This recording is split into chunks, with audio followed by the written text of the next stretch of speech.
පහුගිය සෙනසුරාදා දවසේ ලංකාවේ ක්‍රීඩා ඉතිහාසයට ගොඩක් ඓතිහාසික දවසක්.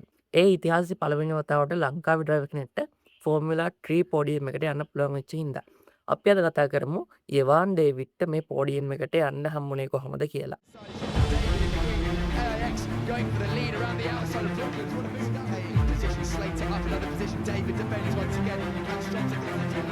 Sublimely so far. He hasn't put a foot wrong. It's a historic podium. Yemen David with one of the most superb defensive drives.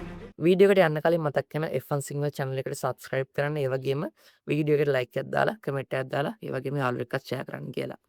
යෙවාන්ට මේ පෝඩියම් එක හම්බෙච්ච රේස් එක තිබ්බේ මහා බ්‍රිතාන්‍ය සිල්වර්ස්ටෝන් කියන රේසින් ට්‍රැක් එකේ. මේක තමයි ඉතිහාසයේ පළවෙනි වතාවට ෆෝමියුලා 1 රේස් එකක් තිබ්බ ට්‍රැක් එක. ඒ කියන්නේ ෆෝමියුලා 1 වල මහා ගෙදර කිව්වොත් මම නිවැරදි. මේ අවුරුද්දේ තියෙන ෆෝමියුලා 3 තරඟ වලින් 4 වෙනි තරඟේ තමයි මේ මහා බ්‍රිතාන්‍යයේ තියෙන්නේ.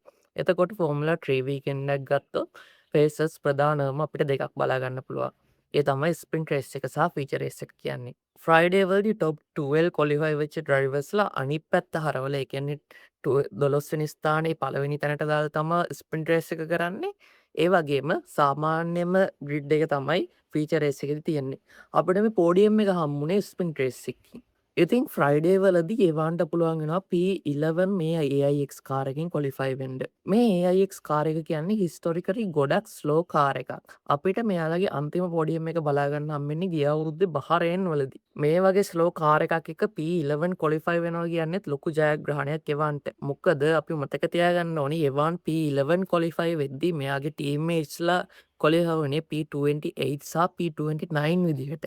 එතකොට ඔයාලට හිතා ගන්න පුළුවන් මේ AIX කාර් එක කොච්චර ස්ලෝ කාර් එකක්ද කියලා. ගොඩක් වෙලාවට අපිට මේ ක්වොලිෆයින් වලදී තප්පරයක් පෝල් පොසිෂන් එකට තියලා ඒ වගේම තප්පර 0.8ක් තප්පරයක් වගේ කාලයක් මේ පෝල් පොසිෂන් එකට තියලා තමයි අපිට මේ AIX කාර් එක දකින්න හම්බෙන්නේ. ඉතින් ඒකෙන් ඔයාලට හිතා ගන්න පුළුවන් මේ AIX කාර් එක කොච්චර ස්ලෝ කාර් එකක්ද කියලා. හරි අපි එහෙනම් සෙනසුරාදා රේස් එකට යමු. ස්ප්‍රින්ට් රේස් එක ස්ටාර්ට් වෙන්නේ උගෝ ගොචෝකු කියන USA ඩ්‍රයිවර් පෝල් පොසිෂන් එකේ. ඒ වගේම යෙවාන් ඩේවිඩ් සෙකන්ඩ් පොසිෂන් එකේ ඉඳගෙන. යෙවාන් ඩේවිඩ් අපි දැක්කා මේ රේස් ස්ටාර්ට් එකේදී අගේ කාර් එක ඌගෝගේ සයිඩ් එකට චුට්ටක් ඇල කරලා තියාගන්නවා. මේකට හේතුව වෙන්නේ බැරි වෙලාවත් ඌගෝගේ වීල් ස්පීන් එකක් වගේ වෙලා එයාගේ ස්ටාර්ට් එක ස්ලෝ වුණොත් යෙවාන්ට පුළුවන් වෙනවා එයාව ඉක්මනට ජම්ප් කරන්න මේ රේස් ස්ටාර්ට් එකේදී. මේක අපි දකිනවා ෆෝමියුලා 3, ෆෝමියුලා 2, ෆෝමියුලා 1 වගේ ඕනම කැටගරි එකක සිල්වර්ස්ටෝන් ස්ටාර්ට් කරනවා නම් මේ රේස් ස්ටාර්ටින් එක අපිට බලා ගන්න පුළුවන් වෙනවා ගොඩක් වෙලාවට. ලයිට්ස් අවුට් වුණාට පස්සේ එවාන්ට හොඳ ස්පීඩ් එකක් හම්බුණා. ඒ වුණාට මෙයාට මේක චුට්ටක් මදි වුණා ඌගෝ පාස් කරලා ෆස්ට් පොසිෂන් එකට එන්න. ඒ වුණාට මෙයාට හොඳ ෆයිට් එකක් දෙන්න පුළුවන් වුණා පළවෙනි ලැප් එකේදී ඌගෝ ෆාස්ට් ගන්න try කරන්න. ඉතින් මේ විදිහට රේස් එක යද්දී එවාන්ට පුළුවන් වෙනවා පළවෙනි ලැප්ස් කීපෙදී යාගේ සෙකන්ඩ් පොසිෂන් එක ස්ටේබල් කරගන්න. එතකොට පිටිපස්සේ ඉඳලා තියෙන කාසලින් ත්‍රෙට් එක අයින් කරලා ඒ වගේම ඉස්සරහින් ඌගෝට ගොඩක් ළඟින් ඉන්න පළවෙනි ලැප්ස් ටිකේදී එවාන්ට පුළුවන් වෙනවා. කොහොම වුණත් 8 වෙනි ලැප් එකට වගේ එද්දී අපි දකිනවා ඌගෝට එකපාරට යාගේ ස්පීඩ් එක ගොඩක් වැඩි වෙනවා. මේකට මම හේතුව කියලා හිතන් ඉන්නේ මෙයාගේ ටයර් ඩිග්‍රඩේෂන් එක අඩු වෙච්ච එක සහ මෙයා කැම්පස් රේසින් ඩ්‍රයිවර් කෙනෙක් වෙච්ච එක. පළවෙනි දේ ටයර් ඩිග්‍රඩේෂන් එක. ටයර් ඩිග්‍රඩේෂන් කියන්නේ මේ ෆෝමියුලා රේස් කාර්ස් වල ටයර්ස් හදලා තියෙන්නේ පොඩි රේස් ඩිස්ටන්ස් එකක් යන්න විතරයි. එතකොට මේ රේස් ඩිස්ටන්ස් එක ඒ ටයර් එකට තියෙන රේස් ඩිස්ටන්ස් එක ඉවර වුණාම මේ ටයර් එකේ ස්පීඩ් එක අඩු වෙන්න ගන්නවා. මේ ස්පීඩ් එක අඩු වෙන්න තව ප්‍රධාන හේතුවක්. ඒ කියන්නේ ටයර් ඩිග්‍රඩේෂන් එක වැඩි වෙන තව ප්‍රධානම හේතුවක් තමයි ඔයාගේ ඉස්සරහන් යන කාර් එකේ එන කොට්ටයා එකෙන් මේ ටයර් එක රත් කරන එක. එතකොට ටයර් එක රත් වෙනවා කියන්නේ මේකේ ස්පීඩ් එක අඩු වෙන්න ගන්නවා. මේකේ කෑලි කැඩෙන්න ගන්නවා මේ ටයර් එකේ. එතකොට ඌගෝට වඩා යෙවාන්ට ටයර් ඩිග්‍රඩේෂන් එක වැඩි වුණේ ඇයි? මොකද ඌගෝට මේ වෙලාවේ එයාගේ ඉස්සරහින් යන කාර් එකක් තිබ්බේ නැහැ. යෙවාන්ට ඌගෝගේ කාර් එක එයාගේ ඉස්සරහින් ගියා. එතකොට එයාගේ ඌගෝගේ කාර් එකෙන් එන එන්ජින් එකෙන් එන කුට්ටයා එකෙන් මේ යෙවාන්ගේ ටයර් ඩිග්‍රේඩ් වෙන්න ගත්තා ලේසියෙන්ම. එතකොට මේ හේතුව හින්දා යෙවාන් ටිකක් පිටිපස්සට වෙන්න ගත්ත ඌගෝට. ඒ වගේම ඌගෝට පුළුවන් වෙනවා යෙවාන්ට වඩා තප්පර එකක් දෙකක් වගේ ගාණක් ලැප් එකකදී යෙවාන්ට ගැප් එකක් හදන්න. එතකොට යෙවාන්ට ඉස්සරහෙන් කවුරුත් නැති වෙන එයා ෆලෝ කරන්න. මේකෙදි තව අවාසියක් වුණා යෙවාන්ට. ඒ තමයි මෙයාට ස්ලිප් ස්ට්‍රීම් එකක් නැති වෙන එක. ස්ලිප් ස්ට්‍රීම් එකක් කියන්නේ ඔයගේ ඉස්සරහෙන් කාර් එකක් යනවා නම් ඒ කාර් එක හදනවා ලොකු එයා ගැප් එකක්. මේ එයා ගැප් එකේදී ඔය කාර් එකට ලේසියෙන්ම යන්න පුළුවන්. ඔයගේ ස්පීඩ් එක වැඩි වෙන එක තමයි වෙන්නේ.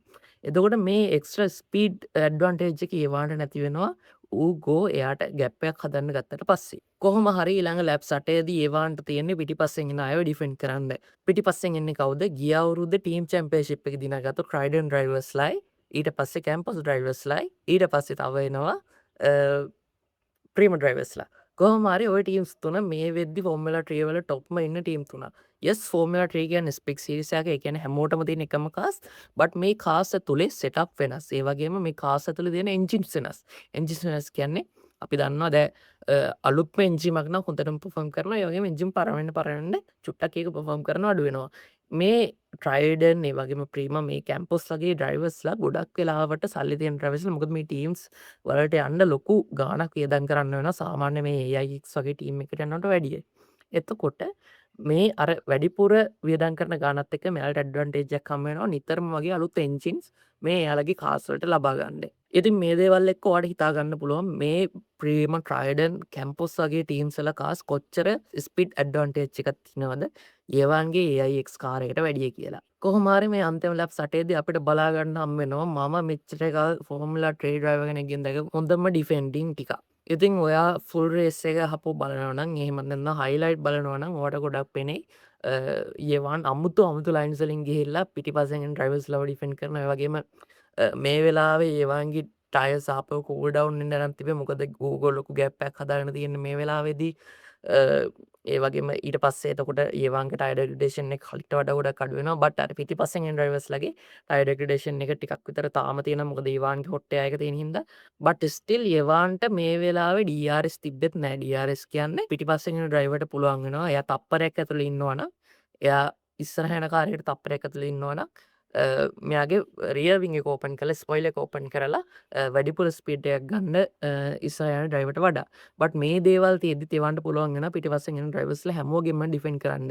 මම දැක්ක විදිහට සෙකන්ඩ් ප්ලේස් එකේ ඉඳලා 10th 11th ප්ලේස් එක වෙනකල් වගේ හැම කාරයක් ඇතුළම තප්පර 0.0 ගණන් වල ගැප්ස් තමයි තිබ්බේ. ඉතින් ඉතර ලොකු කම්පිටිෂන් එකක් පිටිපස්සෙන් තිබ්බලත් තේවන්න පුළුවන් වෙනවා අන්තිම ලැප් එක වෙනකල් එයාගේ පොසිෂන් එක ඩිෆෙන්ඩ් කරලා ලංකාවට පෝඩියම් එකක් ගේන්න. ඉතින් ඇත්තටම මේක ගොඩක් සතුටු හිතෙන දවසක් මට. මොකද මේක මම හිතුවේ නෑ AIX කාර් එකකින් අපිට මෙච්චර දෙයක් කරගන්න පුළුවන් වෙයි කියලා පෝඩියම් එකක් වෙනකල්. yes මේක ස්ප්‍රින්ට් රේස් එකක් ගට්ටේ කියලා තිබ්බ මේක ලක් එක හින්දා වෙන්නේ කියලා. බට් ඔයා ඒ ඩිෆෙන්ඩින් දැක්කනම් ඔයා හිතන්නේ නෑ ඒක ලක් එකකින් හින්දා වුණ දෙයක් කියලා. මේක pure talent එකකින් හින්දා ගත්තු පෝඩියම් එකක් ලංකාවට. මම හිතනවා ඒවන් ඩේවිඩ්ට chance එකක් හම්බෙයි කියලා ඊළඟ අවුරුද්දේ ෆෝමියුලා 3 සීසන් එක රිපීට් කරන්න හෝ නැත්නම් hopefully ෆෝමියුලා 2 වල හොඳ ටීම් එකකට යන්න. ෆෝමියුලා 2 වලත් AIX එක අර වගේ තමයි චුට්ටක් විතර පිටිපස්සෙන් ඉන්න ටීම් එකක්. ඉතින් ඒ විදිහට තමයි සැටර්ඩේ දවසේ ගෙවුනේ. ඊට පස්සේ සන්ඩේ වල ෆීචර් රේස් එක තිබ්බා. ෆීචර් රේස් එකේ ඒවන් ස්ටාර්ට් කරේ P11. කොහොම හරි දැන් අද උදේ වෙද්දි සම්පූර්ණ හැමදේම සෝට් අවුට් කරලා ෆෝමියුලා 3 කින් අනවුන්ස් කරලා තියෙනවා. ඒවන්ම P7 වෙනකල් අප්ග්‍රේඩ් වෙලා තියෙනවා කියලා. එතකොට එයා පොයින්ට්ස් 6ක් සහ මෙතෙන්දී ෆීචර් රේස් එකේදී පොයින්ට්ස් 6ක් සහ ස්ප්‍රින්ට් රේස් එකේදී පොයින්ට් 7ක් විදිහට පොයින්ට්ස් 13ක් ස්කෝර් කරලා දෙනවා මේ වෙද්දි මේ යාගේ පළවෙනි ෆෝමියුලා 3 පොයින්ට්ස්. ඉතින් ඒවන්ට ගුඩ් ලක් කියනවා මම. මොකද තව පොඩියම් ගන්න පුළුවන් වෙන්නේ තව වින් එකක් ගන්න වින්ස් ගන්න පුළුවන් වෙන්නේ ඉස්සරහට. ඒ වගේම ෆෝමියුලා 3 ෆෝමියුලා 2 බලන කෙනෙක් විදිහට මම හිතනවා ඒවන්ට හොඳ ටීම් එකකට යන්න පුළුවන් වෙන්නේ කියලා. මොකද AIX ලා කොච්චර මේ වගේ one off කරත් එයාලගේ කන්සිස්ටන්සි එක තරමක් අවුල් සහගතයි. AIX ලාට සුබ පතනවා මම දෙයක් කරගන්න පුළුවන් වෙන්න කියලාත් එයාලගේ ටීම් එක පැත්තෙන්. ඉතින් මේ වගේම තව වීඩියෝ එකකින් හම්බ වෙනකල් ඔයාලා හැමෝටම සුබ දවසක් කියලා අපි කැපෙනවා. බයි.